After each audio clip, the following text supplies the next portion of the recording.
বর্ষিয়ান রাজনীতিবিদ মির্জা আব্বাস অসুস্থ এবং সিরিয়াসলি অসুস্থ।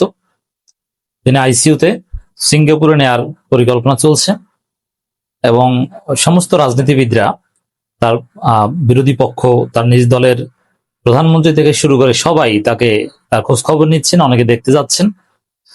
অবস্থা বেশি একটা ভালো নয়, ক্রিটিক্যাল মনে হচ্ছে, কিন্তু এটা নিয়ে আবার নোংরা রাজনীতি চলছে। অনেকে, এমনকি বিশিষ্ট কথিত রাজনীতিবিদ, বিএনপি অ্যাক্টিভিস্টরা এবং বামপন্থীরা, তারা ন্যারেটিভ নির্মাণ করছে যে নাসিরউদ্দিন পাটোয়ারি ক্রমাগত ভাবে মির্জা আব্বাসকে ইরিটেট করছেন, ডিস্টার্ব করছেন, তার ফলে আজকে মির্জা আব্বাসের এই অবস্থা হয়েছে। এর মানে মির্জা আব্বাসের এই অবস্থার জন্য নাসিরউদ্দিন পাটোয়ারি দায়ী। কারা এটা সরাচ্ছেন, এর ভিত্তি কি বা এই বিষয়টা কি? দর্শক, একজন মানুষ অসুস্থ, আমাদের মিনিমাম রেসপেক্ট থাকা দরকার। যেমন দেখেন, আমরা তারেক রহমানের প্রচন্ড সমালোচনা করি এবং করব, but at the same time তাকে মাননীয় প্রধানমন্ত্রী বলি এবং তার ভালো কাজের অ্যাপ্রিসিয়েট করি। মির্জা আব্বাসের সমালোচনা করব, জীবিত থাকলেও করব, আল্লাহ তাকে সারা দিয়ে পরপারে চলে গেলেও করব। কিন্তু এই অসুস্থতার সময় তার জন্য দোয়া করা, তার পাশে দাঁড়ানো, এটা আমাদের ন্যূনতম মানবিক দায়িত্ব এবং তার প্রতি একদম সর্বনিম্ন হিউম্যান রেসপেক্টের অংশ। এটা যারা দেখাতে পারবে না তারা ব্যর্থ, তারা অসভ্য, আনসিভিলাইজড, বর্বর। রাজনীতিতে পক্ষে বিপক্ষে কথাবার্তা থাকবে, সমালোচনা থাকবে, কিন্তু একদম মৌলিক জায়গায় রেসপেক্ট থাকতে হবে। এটা কিন্তু আছে। দেখেন, এই যে বিএনপি জামাত একে অপরকে, জামাতকে রাজাকার বলে এখনো বিএনপির লোকজন, আরো কত কিছু বলে। তারেক রহমান জামাতকে গুপ্ত বলে এবং জামাতের আমির তারেক রহমানকে বসন্তের কোকিল, আরো অনেক কিছু বলেছে। সাদিক কায়েম অত্যন্ত কঠোর ভাষায় তারেক রহমানের সমালোচনা করেছেন, কিন্তু যখন সাদিক কায়েমের সাথে তারেক রহমান দেখা হয়েছে তখন জড়িয়ে ধরেছেন। এবং আমিরে জামাত এবং তারেক রহমান কত সুন্দর সম্পর্ক, দেখেছেন না? তো এই যে বিষয়টা, এটা আসলে উচ্চ পর্যায়ের লোকজন বুঝে, কিন্তু বুঝে না কিছু স্যাঁচড়ারা। যেমন আমাদের সাথেও যে আচরণ, আমরা সোশ্যাল মিডিয়ায় কথা বলি, কিছু গ্রামীণ স্যাঁচড়া আছে, এরা আমাদেরকে গালি দেয়, অশিক্ষিত, মূর্খ। কিন্তু আমরা বিএনপির উচ্চ পর্যায়ের সাথে যে কত সুসম্পর্ক মেনটেন করি, একসাথে খাই, আড্ডা দিই, এটা আরো বোঝে না।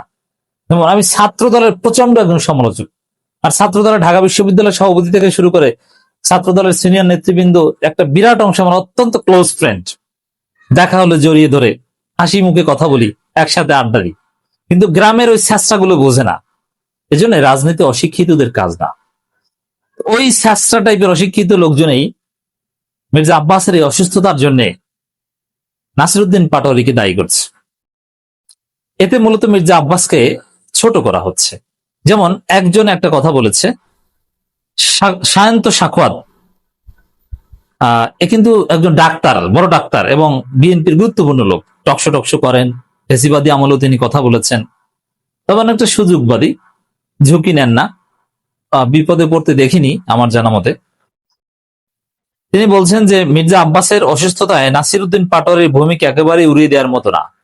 কিন্তু একজন ডাক্তার হয়ে বলছেন যে নাসিরউদ্দিন পাটোয়ারির ভূমিকা উড়িয়ে দেওয়ার মতো নয়। এই ছেলেটা বেয়াদবির চরম সীমা অতিক্রম করে মির্জা আব্বাসকে যেভাবে ইরিটেট করেছে, দিনের পর দিন তা সহ্য করা সত্যি কঠিন।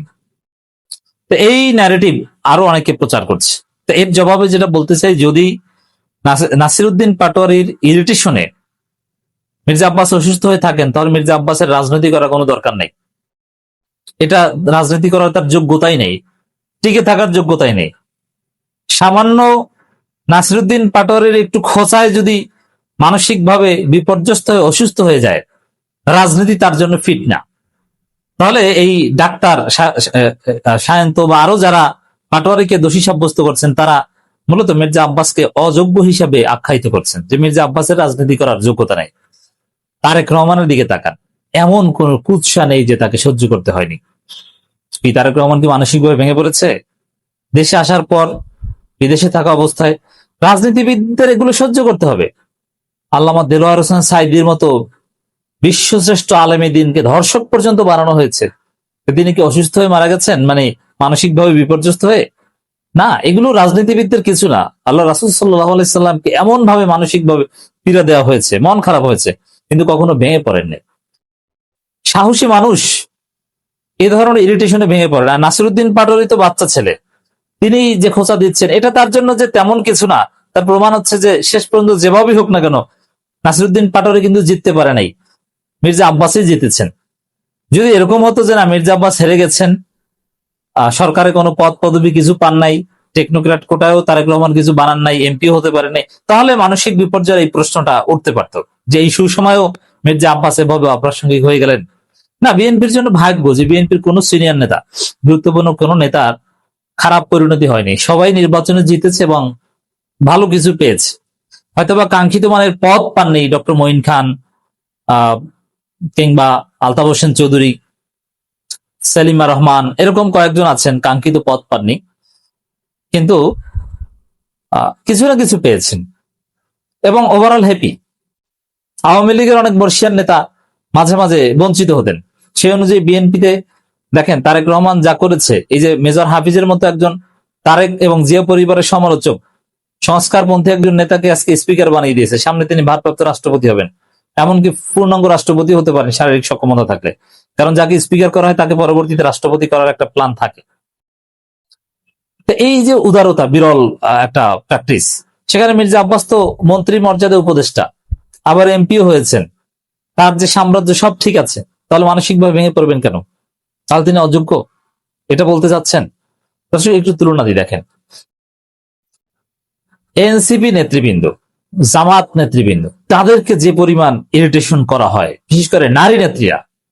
আমাদের ঢাকা বিশ্ববিদ্যালয়ের একজন ম্যাডাম আছে, অত্যন্ত সুন্দরী, মনামি ম্যাডাম, এবং এনসিপির যে কয়েকজন আলোচিত নেত্রী, ডাক্তার মাহমুদা মিতু থেকে শুরু করে আরো বেশ কয়েকজন, তাদেরকে যে জঘন্য ভাষায়, নোংরা ভাষায় তাদের সমালোচনা করা হয়েছে, তাদের ছবি এডিট করে যেভাবে ছড়িয়ে দিয়েছে এই বিএনপির লোকজন এবং জামাত নেতৃবৃন্দ, এই যে ঝুমা ডাকসু নেত্রী, এখনো শরীফ ওসমান হাদি হত্যার সাথে জড়িয়ে নানান ভাবে যে কুচ্ছা রটনা করা হচ্ছে জামাত এনসিপি নেতৃবৃন্দের, বিশেষ করে নারীদের, ওদের তো আত্মহত্যা করার কথা।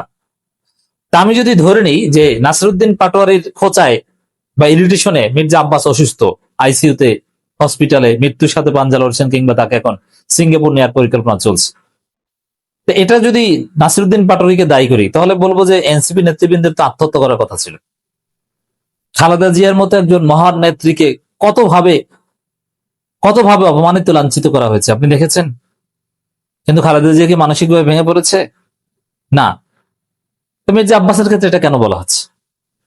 মানে যে লোকগুলো বলছে ওই লোকগুলো আসলে মির্জা আব্বাসেরও শত্রু, মানে একদম নোংরা মানসিকতার, এই অসুস্থতা নিয়ে রাজনীতি করে। নাসিরুদ্দিন পাটোয়ারিতে হক কথার লড়াই পারে না পাটোয়ারির সাথে, এখন মির্জা আব্বাসের অসুস্থতার কারণে তাকে দায়ী করার চেষ্টা করছে। অন দি আদার হ্যান্ড আমরা দেখছি যে মির্জা আব্বাসের পাশে দাঁড়িয়েছেন, পক্ষে দাঁড়িয়েছেন নাসিরুদ্দিন পাটোয়ারি, দোয়া করেছেন আল্লাহর কাছে যে আল্লাহ আমার সহযোদ্ধা আব্বাস ভাইকে সুস্থ করে দাও। তো এই ধরনের নোংরা রাজনীতি বিএনপির লোকজন করছে, আমরা প্রতিবাদ জানালাম। আল্লাহ রাব্বুল আলামিন মির্জা আব্বাসকে সুস্থ করে আমাদের মধ্যে ফিরিয়ে দিক। তবে সিঙ্গাপুর যাদেরকে নেওয়া হয় তারা অনেকেই সুস্থ হয় না, আবার ওবায়দুল কাদের সাহেব কিন্তু সুস্থ হয়ে এসেছিলেন, আল্লাহ চাইলে তাকে সুস্থ করে আমাদের মাঝে ফিরিয়ে দিতে পারেন।